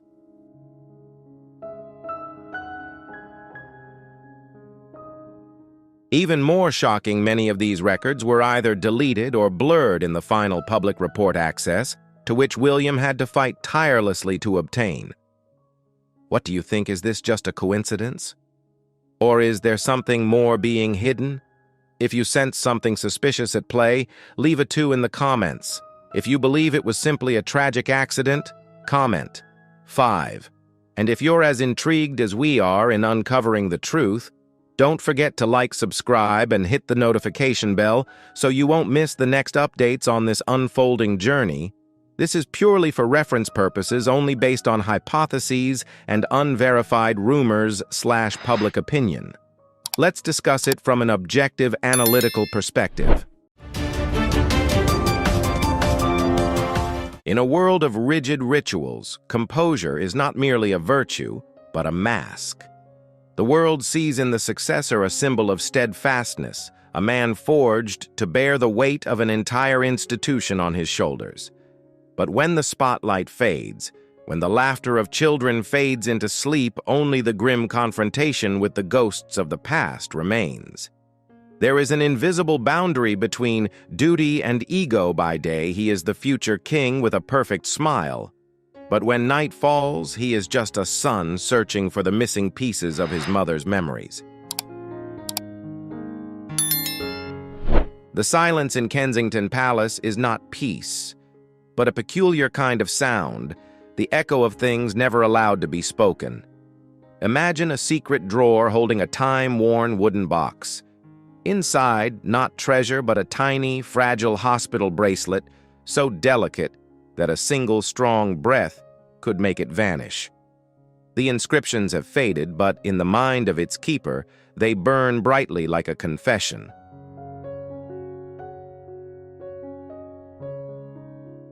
This is not just a keepsake. It is silent witnesses, for a presence erased from official records. A chapter in history torn out, a soul forced to exist as a shadow on the margins of the dynasty. Why was an existence considered a threat? Why was the truth protected by such a thick layer of silence? I promise you, Mother, I will always seek the truth. The whispered words of the woman embodying the symbol of the English rose were not merely a piece of advice, but a promise. Spiritual covenant. Diana left behind not just memories, she left behind an unfinished journey. Her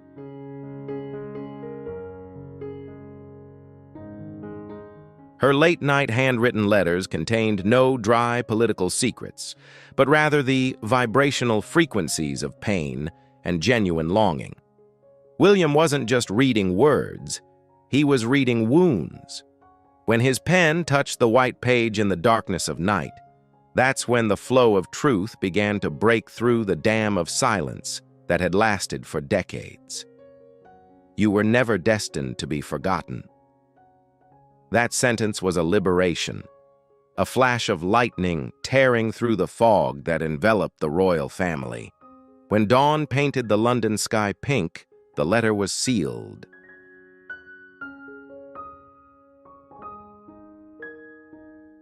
The secret may remain, but the burden in our hearts has been shared on the page. History may be written by the victors, but the truth is preserved by hearts unwilling to forget. Behind the silent corridors, a new story has begun to be told, not through press releases, but through the awakening of a promise from the past. There is a sound more terrifying than noise, and that is a choice of silence. After the palace's light source departed, it was not just an architectural structure, but had become a labyrinth of echoes.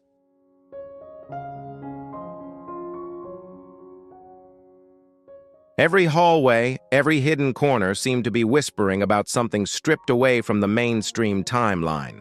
William, in the form of a child, but with the mindset of a silent observer, began to realize that the world he lived in was built on layers of coded secrets. He remembered his mother's warmth, but more than that, he was haunted by the blank spaces in her stories. Let's rewind to a moment in the past where a clandestine conversation completely altered the perspective of the young heir.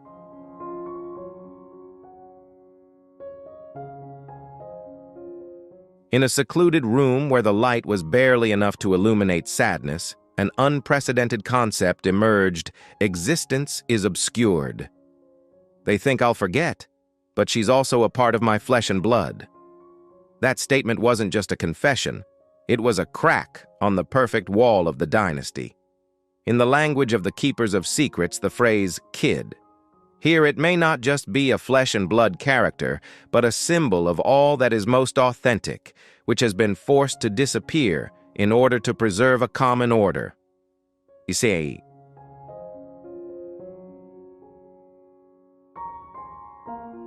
why would a mother have to speak of her child as a ghost in her dreams? was a chapter of history torn apart from the moment it was written, William stood there, caught between curiosity and self-preservation. He felt an electric current of fear, not fear of a tangible force, but fear of the price of truth. The next morning, everything returned to its perfect course.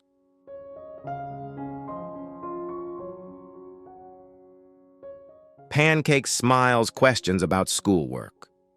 But behind those sparkling eyes, she left behind a secret, spiritual testament for my son.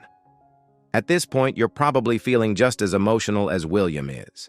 What do you think about a sacred truth like motherhood being considered a mistake that needs to be erased? Stop for 3 seconds to click. Like, if you support William's journey, don't forget to leave a comment. Will you choose truth or the peace of the dynasty? Let's move on to the most dramatic part.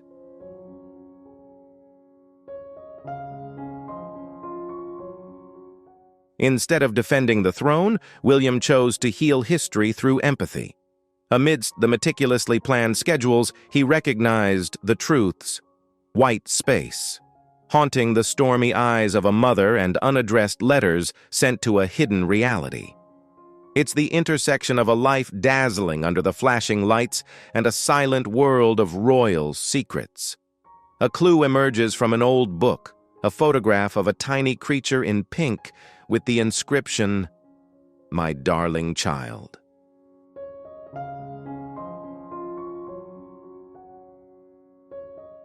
It wasn't just a sweet word, it was a parental certificate. Written with pain, Diana bequeathed a legacy of doubt to her son, believing that the truth, like a flowing stream, would eventually find its way through the cracks of silence. The 1997 funeral left behind eternal silence and unanswered questions. William grew up tormented by a name erased from the family tree, a soul forced into absolute anonymity.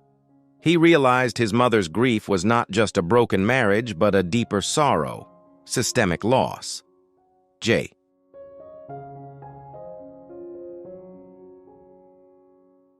As the future king begins to question the gaps, the truth begins to find its way back to the light. The truth no longer lies dormant within the old pages. When the future king decides to confront the darkness, instead of accepting silence, history turns a new page. In his childhood room, William realizes that his mother's tears from years ago were not for power, but for a love locked away.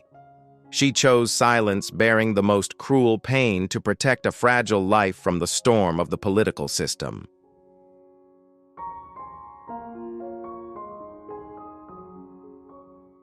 The whispered, "I understand, mother," became a new pact.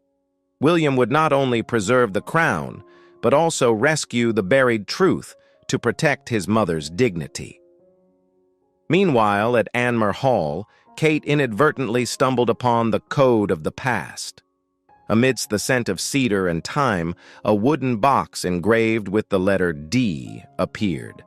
It was not merely a memento, it was a satellite of memory, a spiritual testament patiently awaiting the moment of deciphering to heal the cracks of history.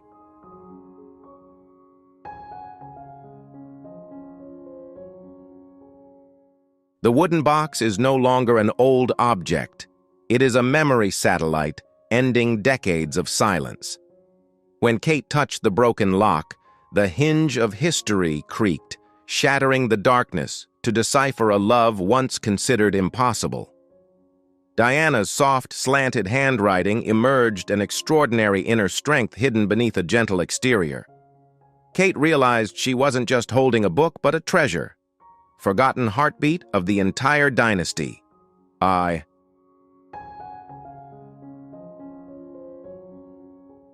William walked in, and the line between the future king and his son blurred. Before him was Land of Souls, my mother's. The worn old leather cover under trembling hands became a mirror reflecting pains that were never named. The 1979 page was just the prelude to an abyss that lay ahead. The words from June 1980 appeared like a cut into reality, a deliberate disappearance. They said she didn't make it. but my heart doesn't believe them.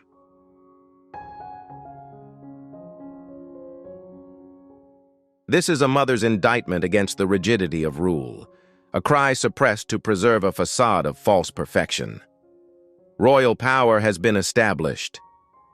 Order up humanity, each word was like a tsunami sweeping through William's beliefs.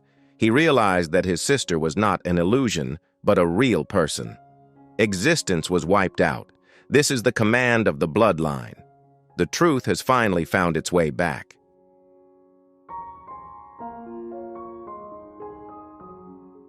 He realized that the girl in the pink photograph from years ago was not an illusion of sadness, but a real person. Existence was wiped out by those who hold the rules of the game. This is the moment when truth is no longer an option, but a command ingrained in their blood. As the heir to the crown confronts the dried tears on the old page, history has officially turned a new page. Truth, no matter how deeply buried, always finds its way back to those who deserve it. Kelly.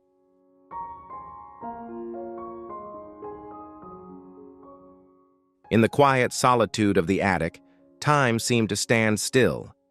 As William turned the pale, leather-bound pages, he wasn't just reading a diary. He was stepping into the dark side of kingship, where the most genuine emotions are forced to give way to the glitz and glamour of the institution. The August 1980 inscription appears like a wound still bleeding. This is not a dry royal document. This is the beating of a silently broken heart.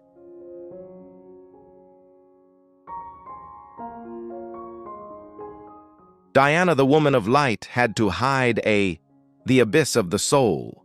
Behind his iconic smile, the words written about loneliness amidst dazzling gold make us question, does the price of the crown include sacrificing the right to suffer?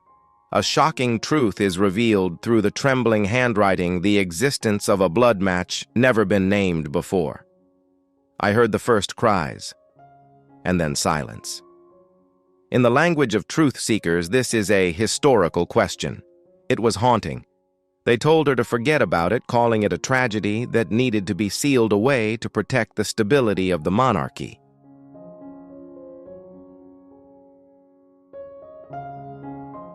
But how can political rules be used to suppress a mother's instincts? William stared at the two words. Daughter. His breath caught in his chest. This wasn't just baseless rumors or cheap conspiracy theories. This was spiritual frequency. It is the diary of a woman asserting her presence erased from official records. The diary ends abruptly, just before a wedding of the century. A blank page, a cruel, symbolic silence.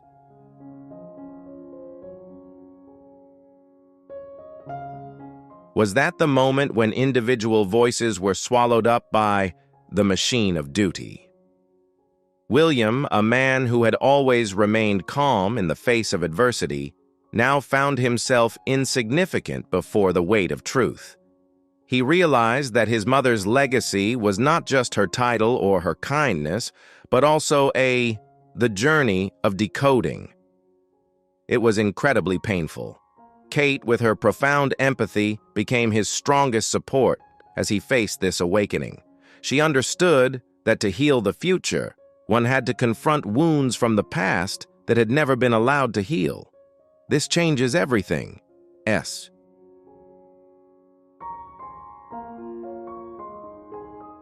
William's words were not merely an admission. They marked the beginning of a surgical excavation of memory. He was no longer just an heir to the throne, he had become a guardian of buried truths.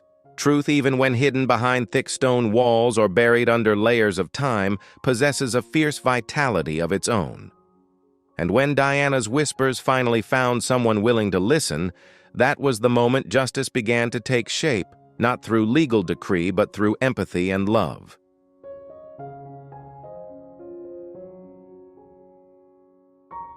In the twilight shadows stretching across the attic's wooden floor, the silence no longer carried the heavy weight of suspicion. It had become a sacred silence. When Kate spoke softly about Diana wanting her son to find the truth, she wasn't just offering comfort, she was reaffirming a new definition of motherhood. William gazed into the distance, where a brilliant golden light was trying to cling to its last moments before fading into the darkness. He realized that his mother wasn't alone in her grief. She had chosen solitude to